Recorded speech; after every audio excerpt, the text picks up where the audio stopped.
And welcome to the Draft Indy podcast. I'm Grant Sinning, and it's been about a month since the draft, and we are here to talk about it again, and we're going to talk about some summer stuff as well. Probably do one in June, one in July, and then August will be preseason time, so here we are.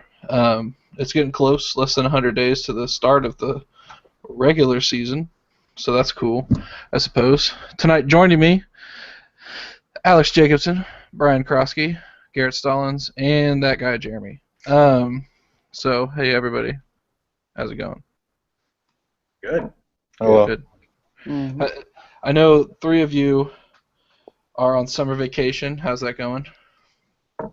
Not really vacation if you're working. I mean, that makes college feel like vacation, honestly. Yeah, true. I suppose. Jeremy, I'm glad to hear things are going well with Iconic CNC at Iconic CNC.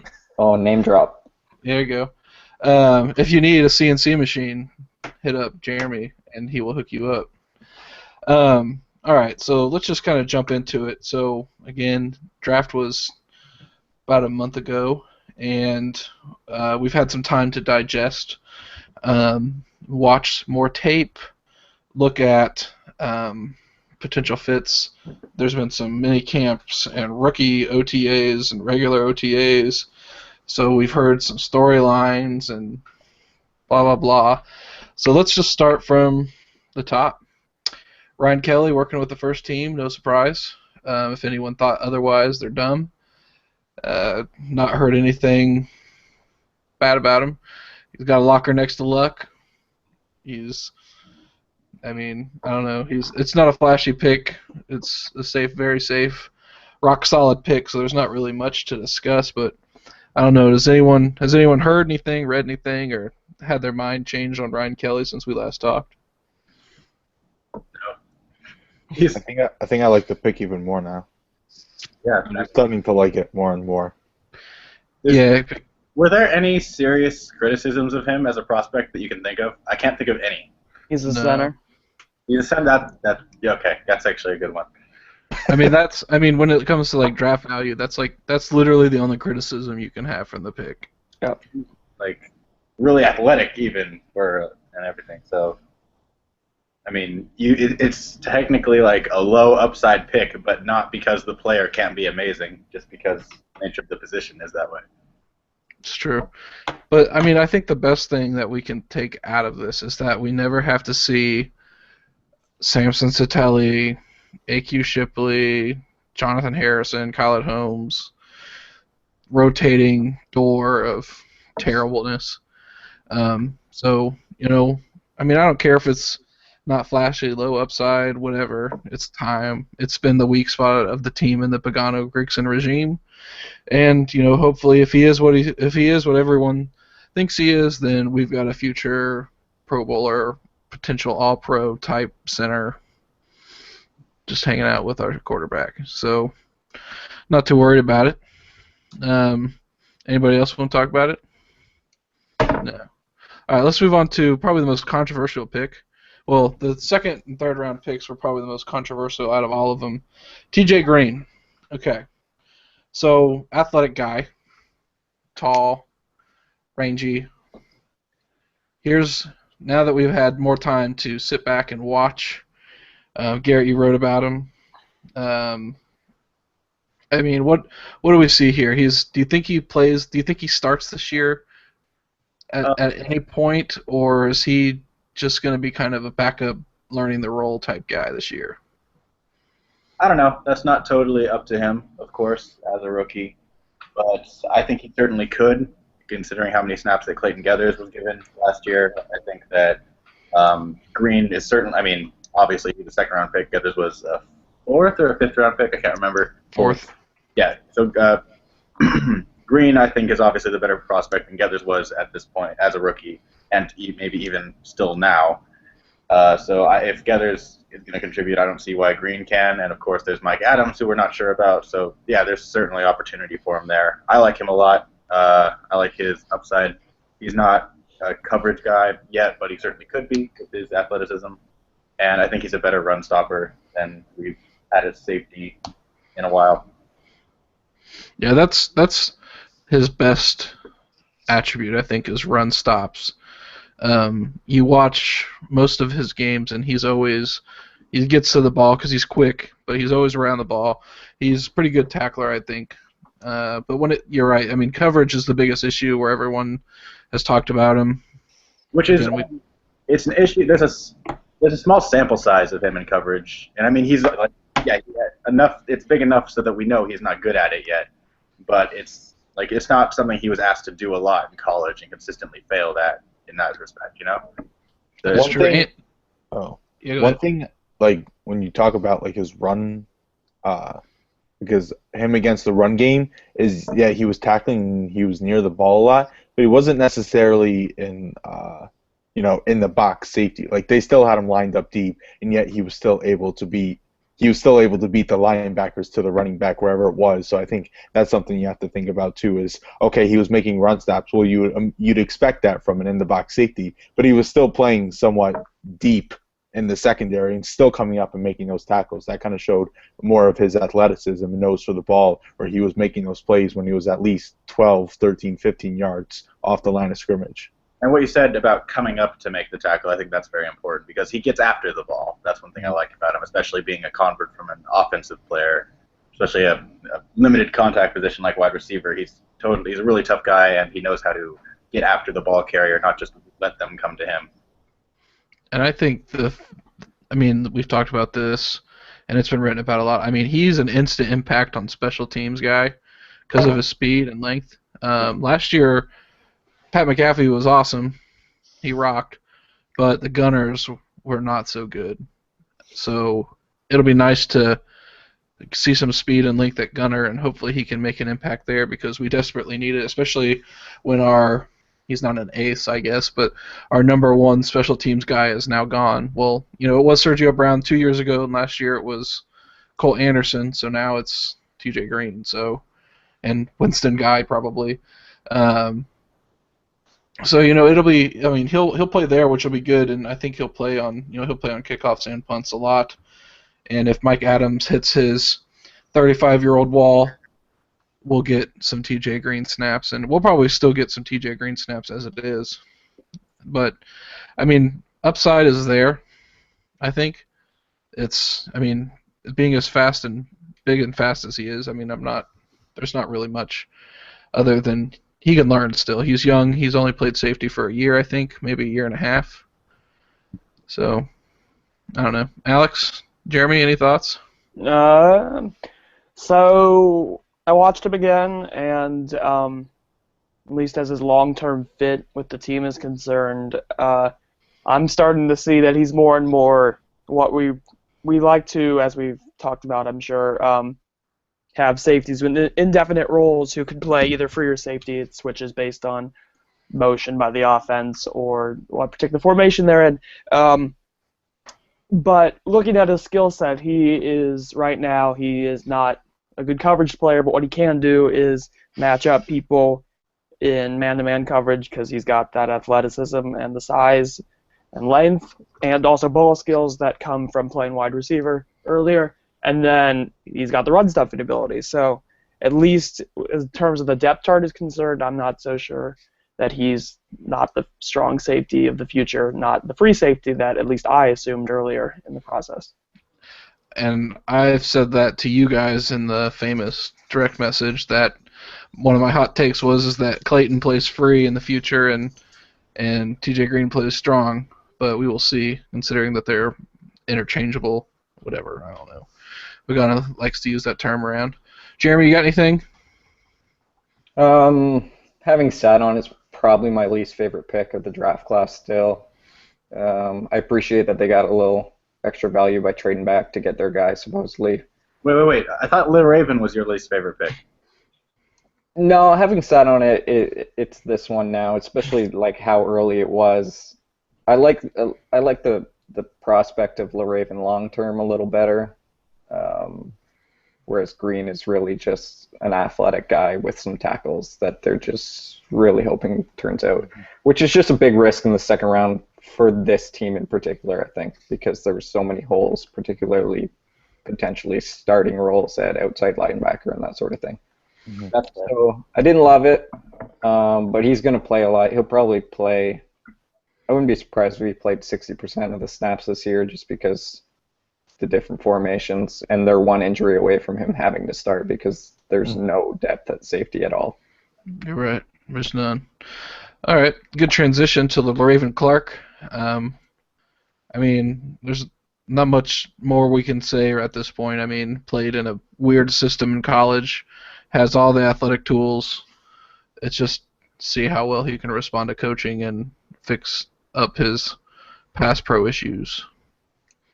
In my opinion. So, I mean, he was one of the most talked about, I think one of the most talked about prospects, like later round, because everyone was talking about him. They're like, oh, some team's going to end up taking him early, or some team's going to end up taking him, and he's going to be a bust out in the first round, or something like that. He's a third round tackle who's 6'6" with redonkulous arms and hand size. Mm-hmm. Let him get some coaching. Philbin has like 30-plus years of coaching experience, most of that being offensive line. I mean, he doesn't have to start right away. They drafted 4 guys, and they're just kind of 2 pieces away, so we'll just have to see. Have to go into camp. So we're not even going to talk about him, because I want to talk about who's next. I can't. I totally bombed it. Was it Antonio Morrison next, or was it Hassan? It was Ridgeway. Ridgeway was Ridgeway. the 4th round pick. They're both 4th-round picks. Okay, Ridgeway. First round, 4th round pick. James wrote about Ridgeway. He's not here. What a surprise. So, he'll listen to this eventually, and this will be the point of the podcast where he'll type us up and say, I hate you guys. So, but anyways, Hassan, I think he's going to end up playing 3-tech of the future. Maybe knows some this year in passing downs, but he just adds to a great rotation. So, and I think if the 2 injured guys, Jones and Anderson, aren't playing, he might play like 60% of the snaps in the first few weeks. I was just saying that, like, he might be a day 1 starter if they want to take their time with Anderson and Art Jones coming back. I think Jones is slated to come back at the beginning of training camp, and I don't think Anderson makes training camp. I think is what the consensus is right now. So, it's interesting. I read a lot about him, and everyone's like, he's a run stuffer. He is kind of, but I mean, he offers so much more pass rush than I think. He's a good run stuffer, but I think he offers more pass rush than a lot of people give him credit for, which is what we needed. Because Henry Anderson's a great run stuffer. He had 1 sack last year. He had quite a few pressures, I think. Like if you want to look at the grand scheme of things, but when it comes down to it, I mean, he's just not necessarily a pressure kind of guy, or he wasn't the sack guy that everyone wanted him to be. I think he can develop into that, but he wasn't last year, and then with the injury. But when he comes back, we'll see. But I think him and Hassan and Anderson are going to be a good tandem, end tandem for the foreseeable future, and they're on good cheap deals. So, anyone else want to talk about Ridgeway before we move on? You picked a great number, 91, number aesthetics. He could have taken number 99 though, so 91's good, but 99 is probably the best defensive line number there is, except for 00, but they don't let you do that anymore. So I like 91. I think it'll be good. But we'll have to see. I'm okay with, speaking of numbers, I'm okay. Kelly's isn't good. Green's is good. Hold on, can we go? I don't think I know some of them. Ryan's 78. Green's 32. Okay, that's good. Clark is 70. Yeah, I wish Kelly kept 70. I think he's 72. And Ridgeway is 91, and then I think Morrison's 44, which I can dig. But I don't remember anybody else's after that.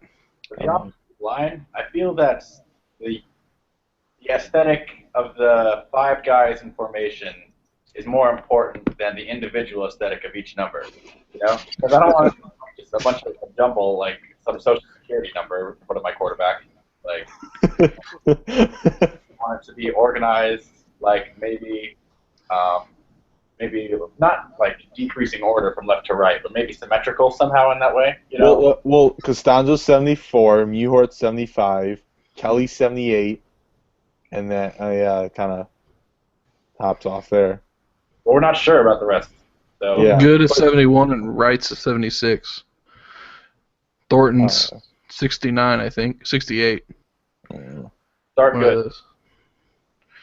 So, all right. Anyways, so Ridgeway. Any comments on Ridgeway before we move on? Anybody? Got long arms, I think. Yes, and a very good 3-cone. Class has So- long. That's what I love about it. 7.32 or 7.33 3-cone for a big man like that. It's nuts. He'll be competing with T.Y. McGill for that backup 3-tech spot, but based on what they seem to think of him and what is pretty clear from watching them, I think he wins that pretty easily and pretty early in training camp. Yeah, I agree. We'll get to camp battles in a little bit or at the end here. That's one of the things I want to talk about. Morrison. Garrett, he was your guy. You got anything new and exciting you want to talk about Morrison? Not really. I think that because his personality, even though we know like very little about him, what we know is very evocative. You know, like the whole police dog situation. So, and that kind of matches up with his play style. So there's this construction that we've all made of Antonio Morrison, where like he's this fiery guy who like loves to hit and loves to tackle and stuff, and he kind of is those things. But that doesn't really line up with what his strengths and weaknesses are. For example, I don't think he's a bad coverage linebacker. I think he's usually pretty smart. He knows where he needs to be. His speed isn't really a problem. But what is a problem is I think his tackling. Yes. Where he needs to be much more consistent. And you agree with that? Oh, yeah. Yeah. He'll often just really slide off a guy or miss completely.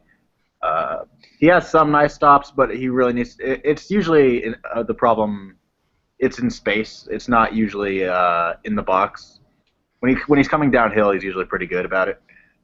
He's so aggressive that he just doesn't have time to adjust his angle because he's just so like fast forward on one direction. Did you guys read Stampede? Did you guys read Josh's story about what the anonymous scout said about him? I forgot who it does. There's like a big national writer, and he talks to all the scouts. I posted a paragraph of it on Twitter. I'm just gonna read through it kind of quickly. Slowest linebacker in the draft. All I know is what I see on tape, said one scout. If the guard comes in and he punches the guard right in the face and knocks him to the ground. Tough as nails, he'll show up at your football facility at 6 before the janitor gets there. He'll be watching tape at night. He was described as a flower growing through concrete. He's rough around the edges, kind of in your face. He calls out any teammate that's goofing off. He did some really stupid immature things at Florida early, but he's not a bad, malicious kid. He's going to be sitting there in the later part of the draft, and someone's going to say, screw it, take him. And 2 years from now, you're going to go, holy blank, what a great pick. Blew out his knee in January 2015, was playing back in the opener. He's 100 miles an hour, but he worked out terrible, so it's going to hurt him. Finished 294 tackles, some big plays, stuff like that. But I don't know. Some people really... That stuff is all over the place, man. I don't even know. I know. What the hell? The lowest linebacker in the draft, and then it ends with 100 miles an hour. I think that was a second. There's 2 anonymous scouts there. Yeah, it was like a conglomerate of them. But that's a lot. But I mean, you like the part as the what was it? We'll show up at the football facility at 6 and then be there at night watching film, I guess. The flower growing through concrete. Right. That's good. That's such a football scout term, right? Yeah. I really like it. The coach reads that and they're like, hell yeah. A tulip.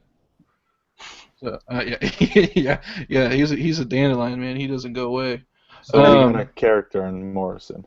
Yeah, no, I think that's good. I mean, we've had some vanilla players for the past few years, and not really. I mean, Corey Redding was like the fiery guy, right? Like the heart of that defense. We need another guy like that. Like no one. I mean, I can't. I mean, last year was kind of boring, so wasn't a whole lot of reason to be super excited. And we'll see. Hopefully, he can take over some leadership role eventually. Because if those things that they said are true, he will, and that's what we desperately need. So. Well, DeQuell is the leader of the defense right now, right? Who? DeQuell Jackson, leader of the defense right now. I mean, By default, I don't know. by default. And Mike Adams in the secondary, I guess. Yeah, by default, kind of, and maybe Langford or Jones. I say Vontae's never been really that big emotional guy. He just kind of hangs out over there and makes plays. Yeah, right. He blankets his guys. Joe Haig.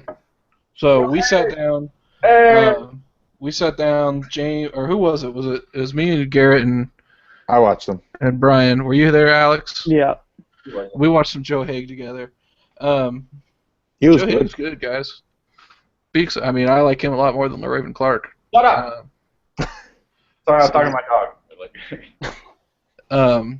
I bet no one's there. He's yelling at nothing. Oh, he's right there. I don't see him. Shut up. Stop it.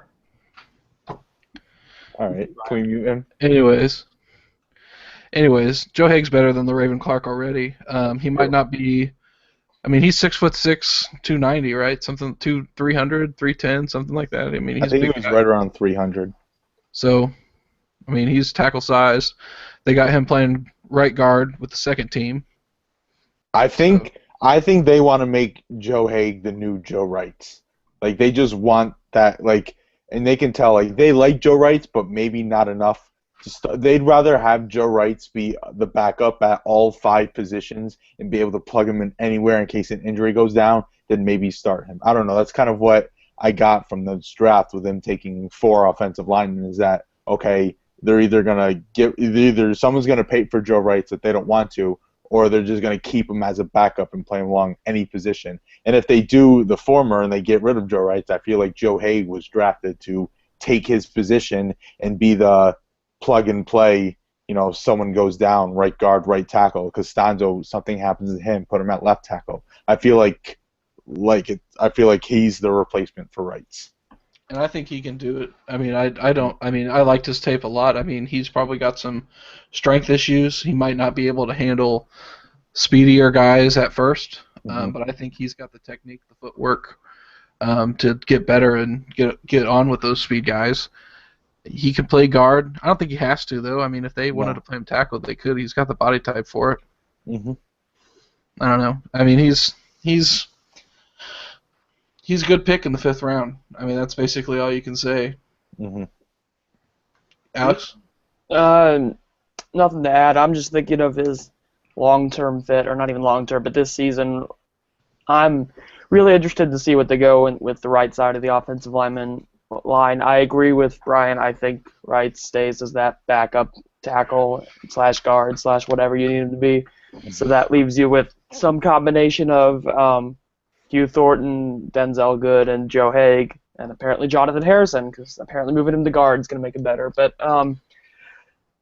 I'm interested to see. You have to assume that the experience wins out, and you get a Thornton Good starting right side. But if Haig could beat either of those guys out, I think that would probably be better for the team because neither of those guys are that good. I think the best part for Thornton or whoever's playing right guard is that they're not next to Khaled Holmes or Jonathan Harrison anymore. Mm-hmm. And maybe, and honestly, I mean, if we want to be real, moving Harrison to guard is probably the best move for him because he was not Can't get any worse. Intelligence. Yeah. And it can't get any worse, you're right. But now he doesn't have to worry about line calls. He just has to worry about being a big mofo who can push people around. So that's good for him because that's what he is. Let's see, moving on. We got 5. Who's next? Did I have a 6th round? Do we have 2 picks in the 5th round? No, just 2 sevens. Yeah, Bates. Blythe. Okay, let's go with Blythe. Blythe, backup center. No, he's kind of the wild card because like everyone's talking about, Raven Clark. We're talking about Joe Haig, this big offensive line class, but no one's even mentioning him. I mean, I don't expect him to be, like you don't expect him to be like that starting right guard, but like is he also kind of that long-term, I think, interior backup guy? I think so. I think Pretty. that's perfect for him. I mean, I had a third round grade on him, like legit. So getting him in the 7th round, I don't care if we took Ryan Kelly in the first. Having a depth, if something awful happens with Ryan Kelly, Austin Bly's right there to stand up and fill in, and I don't think. I mean, the drop off was probably significant, but it's not like it's going to be back to Harrison levels of bad. Mm-hmm. One of the better news pieces of the offseason was when they cut Khalid Holmes, because that showed that they both are ready to move on from Holmes, which is probably a good thing, and have had their faith in Blythe restored from what little probably they saw at that time. Mm-hmm. That showed he can certainly be a backup center, if not a backup guard. Right. Yeah, I mean, I think he'll be good. So, keeping us moving right along, Trevor Bates, the man with no tape. Nor position. He's big. Nor position. Yeah. He might. I mean, he said in interviews that he's going to play edge. They had him listed as a Mike on the draft card. They had him listed as a Mike on the draft. I did not know that. Yeah, and based on what we know about the Colts' positions at linebacker, Mike would mean he's playing that DeQuell Jackson Mike role, which is about as different a role as you can get at linebacker from an edge. So I'm really confused of what they should probably figure that out if they. It'll be interesting to see him going into camp. What happens with him? Yeah. I mean, there's literally no tape. I even emailed Maine. I emailed the Bearcats. I was like, hey, I run a blog about the Colts in the draft. Throw me some tape, and nada. So our timeline got blessed with some film from Daniel Jeremiah, but that was pretty much it. What was it? I think it was 2 plays, 3 plays 3 or 4 at most. gifts. Oh, there was 4? Well, that's. We'll see. Maybe. So we have 4 plays on our 7th round pick. So.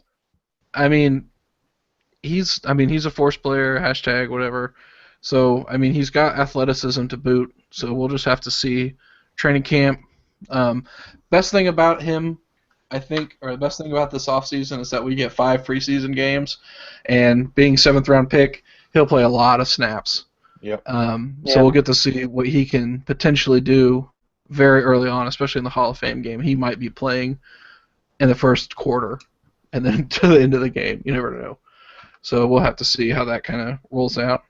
So let's move on to some of the undrafted guys. I think the one everyone is most excited about is Kurt Meggett. I think I got that right. Out of Tennessee. The one everyone's most excited about? I think so. I thought Josh Ferguson was the guy everyone loved. But I mean, both of those guys. I mean, defense, like edge. I mean, edge, right? We need an edge. So let's talk about. Let's start with Meggett, and then we'll move on to Ferguson. Meggett, he had 11 sacks in 2014 in the SEC. I think he had 14 or something. 14. Yeah, he was. He had 11 sacks and 15 tackles for loss. No, that's what it was. He was 2nd team All SEC. That's good. We watched. I can't remember who it was, but we watched him. Like we watched the first 2 games of 2015, and like you could see it. Like he was he's a draftable player. I mean, the injury pretty much was the only reason that he wasn't. But he runs really weird. Okay. That's like my only criticism of that guy. I think he runs. Is the term duck-footed? Is that what it's? Yeah, I'll post a GIF. I'll go back and find the play, man. It's just an oddity. I kept watching it. We kept rewinding it because I mean it was just weird, guys. Like he was running goofy as you can run. He runs pretty goofy fast though for a guy. He does. Yeah, he does. Yeah. He runs goofily fast. So, but I mean he's got some pass rush moves. He's got pursuit. I mean before he punched a teammate in the face, I don't think there were any character concerns with him. It's not just the teammate in the face, though. It's the reason. Yeah. That's a bad reason in my book. If you don't know the story with Kurt, he punched a teammate in the face because the teammate was going to rat on other teammates for raping someone. So, I mean, that's awful. We don't condone that here, obviously, at Draft Indy. Strong or take. or in Canada. So that's just a no-no That's an everywhere, international. It's an international rule. right? So I mean, that's still lawsuits pending, whatever. Don't know the whole story on that. If it happens to be true, he can leave the team. I don't care how good he is. I'm not a fan. Just gotta let the legal process play out. But aside that, he is very good, and he's definitely far and away. I mean, we haven't seen Trevor Bates, but I think he's like far and away the more talented player. I think that off field and his injury at sidelines pretty much all of his last year are the reason he went undrafted. But We don't he's know very talented. because of his injury. We don't know his athleticism exactly, but Yep. True. he strikes me as an athletic guy. I don't think he'd be a force player type guy, but I think he's still pretty athletic. Mm-hmm. Like a mid-tier or something? Yes. No, I don't know, man. I don't know if he would have made the cut. I think he's just pretty good technically and with a lot of pursuit, Mm-hmm. more so than winning with athleticism. He's got a motor. He does. One of those guys. Yeah, he does have a motor. I think that's like one of his biggest strengths. If you were to read up on him before the draft or whatever, Like people with the motor. from Washington. So what? Like the guy from Washington last year, Yeah, Kikaha. who actually had Yeah. a rookie year with the Saints, as I recall, right? He did have a good year with the Saints. Mhm. I don't think PFF didn't grade him well, but I mean he was actually pretty good from what I saw. And whatever, they can do what they want. Jeremy, do you have anything to say about Maggot? I tried to watch a little more on him. I haven't had a ton of free time, but I watched his 2014 tape and tried to see where I would slot him in this draft class based on that tape alone. And he ended up almost right around 100 exactly. So that would be like a early fourth grade on him. I love his hand usage probably more than anything. He's got violent hands. When he's playing against the run, he will just destroy the tackle in order to get to the running back. So I like the possibility that he's not just an edge rusher, but that he might be able to, bring something in terms of run defense. I just hope they take their time with him.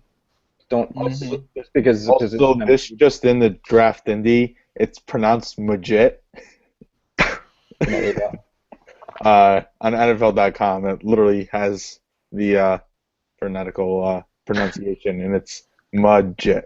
So he rhymes with legit. Better than what rhymes with maggot. So there you go. That's true. If he's healthy, he probably makes the roster. I think based on his talent. And if he's not injured or anything like that. Yeah. I think he makes the roster. Yeah. But yeah, I hope they're careful with him because he is a really good talent. I mean, 11 sacks in the SEC is no joke anytime. So hopefully it'll be fun to see him because he hasn't been on the field in a long time. So he'll be another guy who gets lots of snaps if he's healthy. I think he's ready to go, but he'll get lots of snaps in the preseason. And I mean, it's not too hard to replace Saskatchewan Rough Rider great Jonathan Newsom. So yeah, I was thinking about that.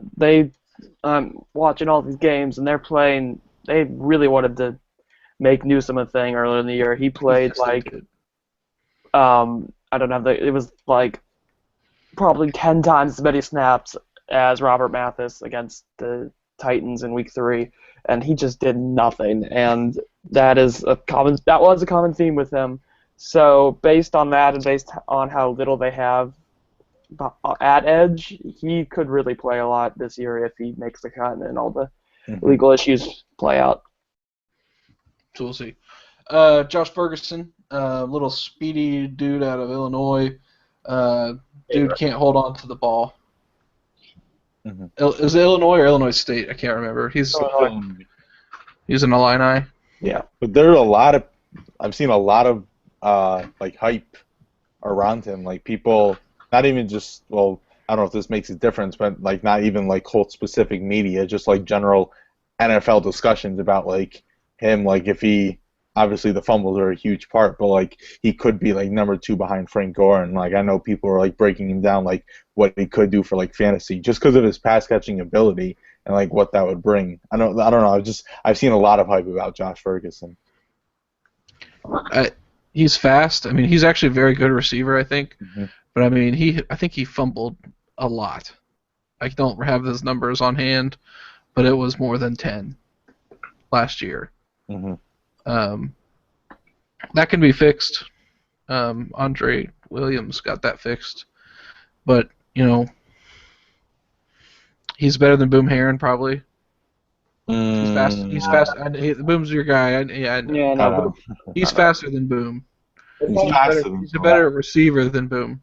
Boom's a pretty athletic guy, at least, you know. But Boom, I think Ferguson's definitely not as good of a runner as Boom is. Yeah. But receiver, I think he's got him beat. Speedy. Ferguson's the type of guy who I'm not sure would be better as like slot receiver, but I agree. we're gonna put him running back and hope for the best, I guess. I mean, he's small. Not like we need another small, quick receiver. Yeah, I mean, we're pretty much set at slot receiver, so. Well, apparently now that Dante Moncrief is only a slot receiver, I guess you can say we have 3 of them, 4 of them. Don't be salty. Are we gonna talk about that or no? Well, it is okay. Let's be fair. I love Moncrief, and I think he's going to be awesome. But as it stands right now, we have the 3 guys who are ideally and at their best when they're running a short, like drag route across the middle of the field. Yep. You know, Okay. 3 guys who are really good at that. You wouldn't say Dorsett just running straight is better than him running across the field? If I can get a hand on Dorsett, I'm not as worried about it. You know. All right. That's a good point. I would still take Dorsett running just a straight 9 over him running over the field. But They can do that too. I mean, like, yeah. I'm saying that's part of the concern is that I don't know.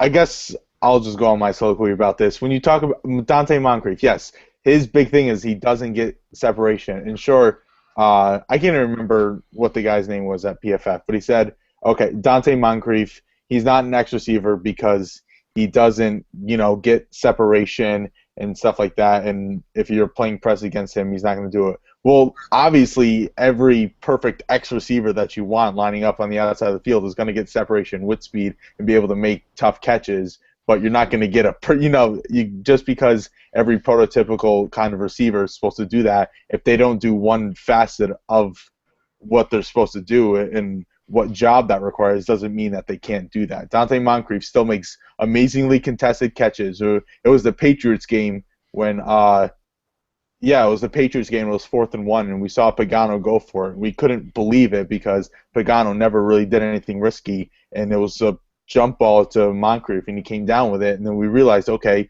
Moncrief could maybe be like the red zone guy, especially with Allen not getting those snaps. And so I don't know. We saw a lot, and he had, I think, 5 touchdown passes in the first 7 games of the year. And so, like, he needs Andrew Luck. And that's why I really think Moncrief, like, he could have, like, a huge breakout year if Luck's playing all of his games because him and Luck go together so well because Luck, he's one of those high-risk, fluctuating quarterbacks, and it kind of fits what Moncrief was doing. And I really think Moncrief could have a huge year this year because he played so well with Luck in the lineup last year. On a similar note, while we're complaining about things other people have said, Indy Benoit from Benoit. From Sports Illustrated was talking, I think, about Ty, and he said that Ty isn't the mythical true number 1 wide receiver because he can't consistently beat press coverage. I don't understand. I mean, Ty had 1,100 receiving yards last year with Hasselbeck. Yeah. At what point do we just say that you don't need to be perfect in every way to be the true number 1 guy? Well, yeah, that's how I felt with the whole the X receiver, your prototypical boundary receiver, and he's just a slot guy. What is just a slot guy anymore? Larry Fitzgerald plays 90% of his snaps in the slot. Andre Johnson was our slot guy. There's no such thing as that prototypical slot receiver because everyone's playing the slot right now. So to use that as a definition for anything, I just don't see where it comes from because players in different parts of their career using different skill sets are being put in the same position, and they're using different skills that they have to be successful there. That's why I don't think you can define it, because there's so many different variables that go into a successful slot receiver, as the NFL is showing now. And a lot of teams, they aren't using X receivers as much anymore. Like, I think the Patriots or someone, they use just 2 Cs, so no one's on the line. Mm-hmm. Mm-hmm. So press isn't as much a concern. So you can get those guys who have struggled with that in space more easily if you're doing that. Yeah, because, like, I'm just going back. Like, if Larry Fitzgerald plays 90% of his snaps in the slot receiver, is he your pure slot wide receiver? Because no, he's not. Because earlier in his career, in the better parts of his career, when he was more athletically, gifted, he's still athletically gifted, but when he was able to use athleticism better, that doesn't make a difference where he's playing on the field. I don't know. It's just a big thing that really rubbed me the wrong way. Is that, like, there's this prototypical slot receiver, and it just doesn't exist. I think what we're seeing in the last few years and the next few years is the total, like, people want to classify everything, but the game is becoming so much different that, like a 3-4 and a 4-3 defense. Yeah, 3-4 and a 4-3. You doesn't matter. You don't really line up a guy like, your 2 edge rushers and your 2 middle linebackers and a nose tackle and a 3 and a 5. Like, that's not how it works. Colts run a 3-4, and Alex can tell us how many times they had a 4-man front. And a lot. Sorry, you're kind of right. Like, the game's just becoming more unified. Like, we're seeing pass rushers not just on the left side anymore, but on the right side. Or, like, everything is becoming the same across the board. What it is that you got to start realizing, these are the players I have. I can't put, like, if this guy is 290, I can't play him at nose tackle, but where can I play him? Mm-hmm. Like, I think everyone's starting to realize that you've got to use the best. You got to put your players in the best position to win, as opposed to pigeonholing them in some philosophy that you may have been coached into. And I think, I mean, and I think that doesn't fit in this type of defense. Like, and this is pretty popular. Well, if the player doesn't fit in your scheme, then your scheme is wrong. You use the talent that you have. Exactly. To answer Brian's question, or question, 4.8% of the Colts snaps are at a 3-man front. So that's what percent was that? 4.8. That's it? That's it. Oh my god. Doesn't happen. That's less than I thought it would be. I would think at least like 20 or a quarter. 3-man fronts, like, at least from what I've seen, they don't exist anymore, because you always have that pass rusher coming off the edge. Like, there's always a Robert Mathis, and there's always a Trent Cole. Mm-hmm. Essentially playing right end. What's the percentage of a 5-man? 5-man is 49.3. Okay, so technically, if we want to be real, in a 3-4, you're using those outside linebackers. 5-2. Those guys don't have their hands in the dirt on every snap. Like, correct. True. They're standing up, but in a position where it's. But functionally, you're right. The similar. Yeah. Right. No, I agree. But yeah, I mean, it's just like Coby Fleener. Is he a tight end or is he a trash can? I mean, those are the things that we had to look at, right? I mean, those are the conversations people had to have, right? Trash can or receiving tight end. Those are the things we had to choose from. Was Jonathan Harrison a center or a turnstile? Right. Yeah. I mean, those are the things that people argue over. I don't know. I don't think Fleener's a trash can, because when I throw a ball into a trash can, it goes in. Right. I think that's good. He doesn't drop. The trash can isn't going to drop a wide open 50-yard touchdown. If you throw it where it's supposed to be caught, the trash can will catch it. Dependable. It's a prototypical slot guy. Yeah. Right. I mean, if you're going to franchise tag him either as a tight end or a trash can, he might be more of a tight end then. So those are the semantics that we had to talk about. Let's move on. Any other undrafted free agent class was kind of underwhelming. Who is the Darian Griswold? Tight end, Arkansas State. He's fast. He's got a weird body shape. That's the only thing I could take away from his tape. He got like 3 catches on 2 tapes that I watched. Or 3 targets, anyways. He's an okay blocker. He's more of a F-back type of guy. The Iowa guy, what's Smith. Tavon Smith? Hmm. Canada's own. So he might be the wide receiver 4 or 5. We'll see. Speaking of that, let's move into camp battles. Wide receiver, camp battle. We know the top 3. Who the hell is 4 and 5? Do we know? Quan Bray probably makes the roster by default. Great. As a kick returner, especially, and then. Yeah.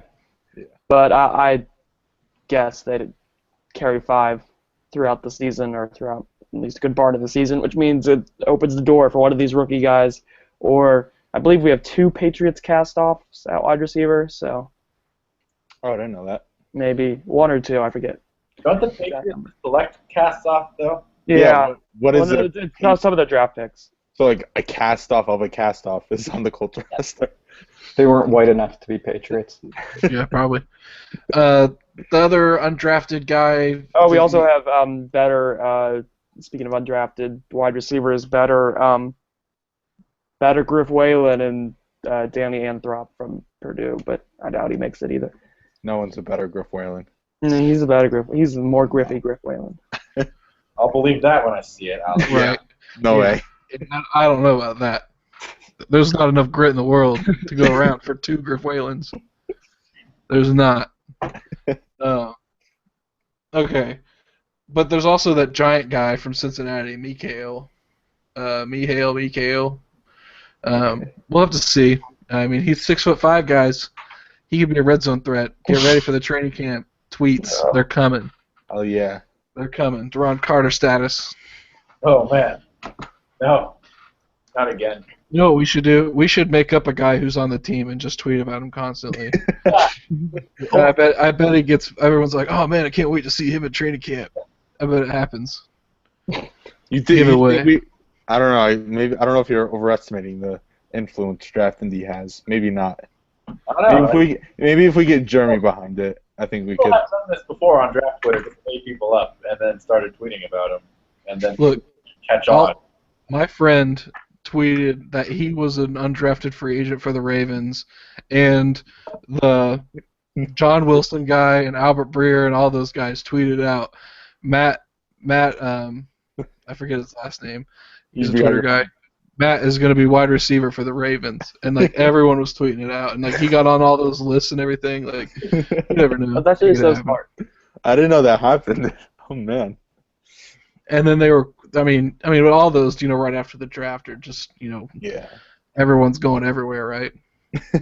So, It's not fun. so camp battle for wide receiver 4 and 5. Don't really know who's going to be. There's a lot of rookies and Patriots cast-offs apparently. The grittier Griff Whalen, so we'll just have to see what's going on there. I think the biggest camp battle is probably inside linebacker, right? Mm-hmm. Yep. Nate Irving is okay. Moore and Antonio Morrison. Steele Moore, we don't know much. Okay, so in your charting project, Alex, how many times have you seen Steele Moore? Okay, we just did the Titans game, and in that we had a high number of snaps, so now we're up to the big number of 7. Which Titans game? The first one. 7 snaps. How did you do? 7 total snaps. 2 of those were in the red zone, which is kind of hard to judge because you're just running at linemen. He played 1 snap blitzing, 2 snaps covering the running back, and what else is that? Yeah. Anyway, and then the rest were against the run, but he didn't. There's not much to see here yet. Maybe he'll get more snaps later on, but still nothing to tell. Okay. All right. Well, that's reassuring. Yeah. Replace Jarrell Freeman with 7 snaps. 7 snaps. Yeah. Okay. I don't know. So, I mean, Nate Irving is basically DeQuell Jackson, and C.O. Moore is an unknown in this offense, and Antonio Morrison, we already talked about him, so we'll see. But that's another area with like no depth. when you said he's like another Jaquan Jackson, that brought me back to when the Colts took Dorsett, and they're like, "Oh, he's T.Y. Hilton. Or he's just another T.Y. Hilton." We're like, "What's wrong with two T.Y. Hiltons?" And it's like, "Well, what's wrong with two Jaquan Jackson?" Well, there's a lot wrong with that. There's a lot wrong with two Will Jacksons. I mean, that's double the amount of people punched in the face for one. So, I don't know. That got resolved. Did anything from the league come down on that? I don't think so. I think so. Maybe not yet. They're saving it. Goodell's waiting. Yeah. Waiting the news drop. News dropping on a Friday at like 5. Yep. We'll see. I mean, at most he's suspended a game, right? I doubt that. If No, he might I be think fined. he's just going to get fined. Whatever. He punched a pizza guy Probably deserved it. over a parking spot. Like, come on. It's like, dude, you've got a Bentley. Probably just park it down the corner or something. I don't know. Other camp battles. Right guard. We'll see. And how right that one tackle. plays. I mean, the whole And right side. tackle. Right side of the line. I foresee Good and Reitz. I don't know what they play, but I foresee either one of them starting this season. Actually, both of them starting the season, but I don't know who's playing which position. I don't know. I think there's going to be a rookie in there somewhere. Yeah, Ryan Kelly. I think Yeah. it's Thornton and Good. I'll go with.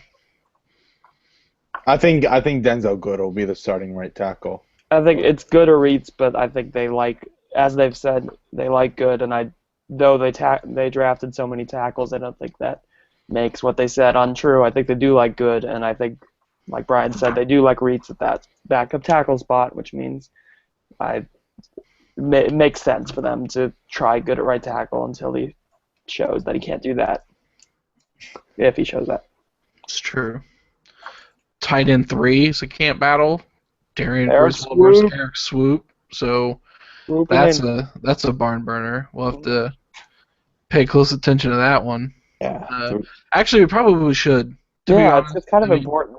It's Dwayne Allen has been injured quite a bit. other than inside linebacker, it's probably the one that's going to end up getting the most snaps. Well, other than starting the right side, but it's much more important than any of these backup wide receivers because Allen's injury issues and they do like to. Sometimes Pagano can't help himself, and they do like to use their jumbo sets with tight ends and tackles galore. So we'll see. Speaking of jumbo sets, guys, what's going on with Varga? He's back. Is he? Yeah, Yeah. he's back. Oh, okay. He got cleared like last week's OTAs. Oh, wow. Okay. I'm really out of it. Sorry. That whole thing is very scary though.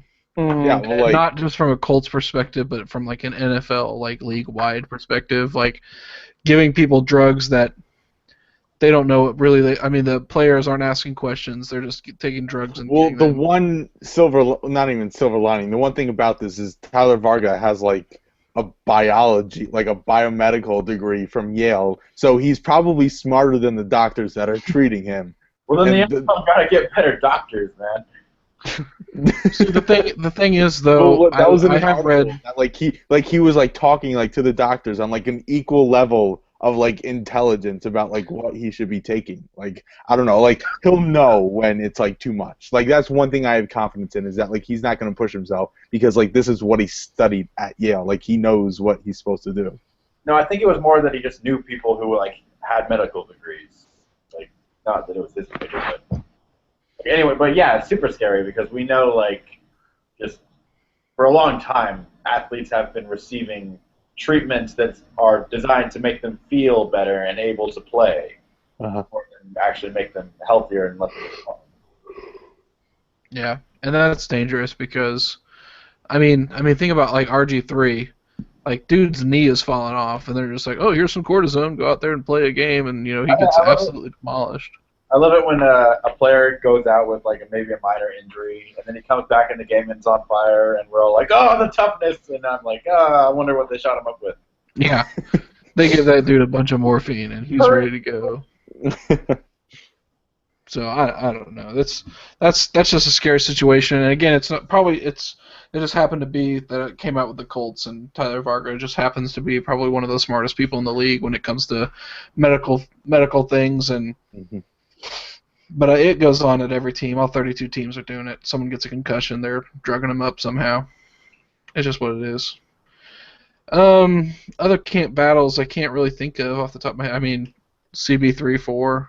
Mm-hmm. That's weak depth there. Well, it's Vontae, Patrick Robinson, Dejon, Butler. Darius Butler. Is there anyone else battling? Jaleel Brown still. Jaleel Brown. Hell yeah. Yeah. Jaleel Brown. Super excited. My voice. Well, he was starting one Out time of last year. necessity. Yeah. I think it's the Atlanta game. Vontae goes out, Greg Toller's already out, and it's just like, who are these people playing cornerback? Yeah, early in the season, I believe Toller. There was a point when the top 3 corners were all out, and John was hurt, so we got like guys who I haven't heard of since. There was the dude with the hyphenated name, like Kwity Ilja or whatever. I don't know what that dude's name was. Like, I didn't even remember reading the transaction. I see him. He's starting. I'm like, yeah. What the hell is Well, this guy starting at I mean, Jaleel Brown was CB1. Right. He was CB1 for at least a game. It's rough. Another guy that training camp loved, I think. Mhm. I like Jaleel Brown in training camp. God damn it. It was me.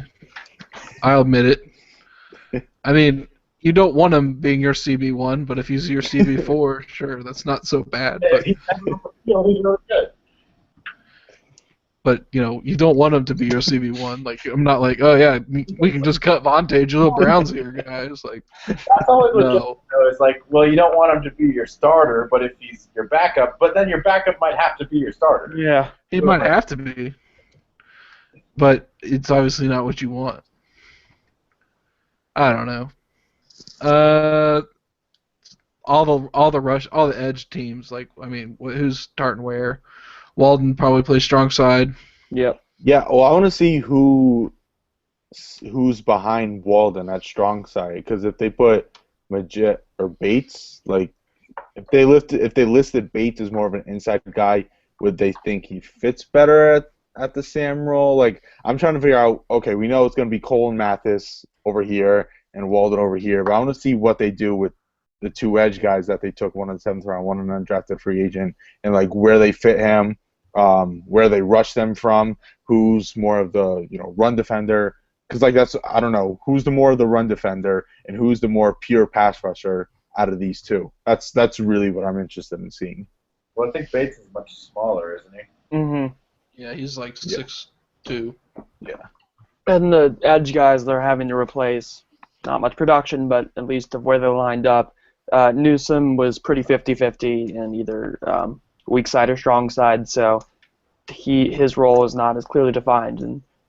And then Bjorn Warner was obviously much more of a strong side guy, so there's really no depth, which we already knew, but there's no like at either position. Those were the 2 primary backups, and they're both not on the team anymore. Mm-hmm. I think it's going to take a lot for them not to keep either of them on the roster. Yeah. I agree. Although if they end up playing Bates at Mike or at the weak side inside linebacker, they are going to have to go to the streets. Maybe one of these late season free agency additions that they did last year with Mike Adams Dwight Lowry will turn into an edge because there's still nothing there. You know who we really need to sign as Dwight a free Freeney. agent? Well, yes, Arian Foster. I mean, like, really. Why not? Arian Foster and Frank Gore. Well, okay, because if we really are going to a zone blocking scheme, that's what Arian Foster was made for. Yeah, all right. I mean, he ran Gary Kubiak's zone blocking thing like a beast, so... I mean, I'd rather just take Bradshaw back and wait till he gets injured again. And honestly, we probably need both of them. I don't know. I'm Both still can be looking to injured. see what Turbin's going to do. I really don't know much about him, but I mean, he's going to be getting some playing time. But I could see the Colts pulling the trigger and taking Foster. We love those old Texans, just like we like Browns and whatever Jeremy's flowchart he made. Is he a Brown? Yes, no. Can we get him from the Eagles? Yes, no. Former Ravens. You just need to add old Texans onto your flow chart, Jeremy. I'll get right on that. Yeah. All right, guys. I think we've that's all the camp battles. We talked about all the draft picks, fun undrafted guys. Debated whether or not Kobe Fleener is a trash can or not. Anything else? Hopefully by this time, next time we broadcast, Luck's got a deal, but most likely not. Nah. So we'll see. I'm just praying for anything 25. Nothing more than 25. Yeah, I do. I dig that. I think John Clayton said between 23 and 25. So I dig it. I mean, if we can get him like 22, that'd be cool. Yeah. And again, guys, everyone's gonna. The day that contract comes out, everyone's gonna be like, "Oh my god, it's so bad." The market dictates. Like anyone else is gonna pay him that. Like if they've got the cap room, they'd pay that in a second. Let's be real. Yeah, or more. Luck went somewhere else, they'd pay way more. Right. The Colts are. He's probably discounting them. Yeah. Yeah. So there's not much to. I mean, that day on Twitter is gonna be insufferable. Yeah. But it has to happen, and that much money isn't out of the deal or out of the range of what it should be. The takes have to fly. It's just the takes will fly. So they have to fly. And the cap's going to keep going up so much that within the next 2 years it's going to be completely irrelevant anyway. So yeah, because by that time Drew Brees will already set the market when his deal's up, and probably I don't know who else needs a new deal, but it's going to keep getting reset. It's not going to end. Big Ben. Until there are no more good franchise quarterbacks, because everybody wants to be the highest paid quarterback, and they all have legitimate reasons to want that. So it's going to keep going up and up. I mean, look at the Vontae deal. Right. Everyone's like, that's a lot of money for Vontae. You look at it now, and it's like, no, it's not. The Costanzo deal. Yeah, Costanzo deal too. Whoever that Colts cap guy is, but we have faith in him. Yeah, he's good. If Brent was here, he could tell us his name, where he's from, what he likes to do on the weekend. So, but he's not. So, yeah. All right, guys. Well, yeah. Hey, Brent, get better, man. If you're listening to this, you've got plenty of time, so you should be. We hope you get feeling better, buddy. Stay off those Varga meds. Yeah. Well, hopefully he's not taking Varga meds. Those were for like seizures and stuff. So. But I mean, take all the Vicodin you want, buddy. You've earned it. Enjoy it while you got the time. So, all right, everybody. One more thing, additionally, this charting project hopefully will be done sometime in July. So look for that. Okay. Cool. I am writing a piece on exactly what I said about Moncrief potentially having a breakout year and why he's a perfect receiver in the Colts system as it is now. And I got a piece I'm working on with Clayton Geathers. You've all seen my vines. Now it's time to put my thoughts together in one cohesive written narrative. And I've already told you my take about free safety. So let's see it on words sometime in the future. Absolutely nothing. And Jeremy will enjoy Canada this summer. I'm not going to watch any film. Jeremy won't be designing anything, that's for sure. I'm not designing anything for you guys anymore. And I'm just going to keep losing followers and love every moment of it.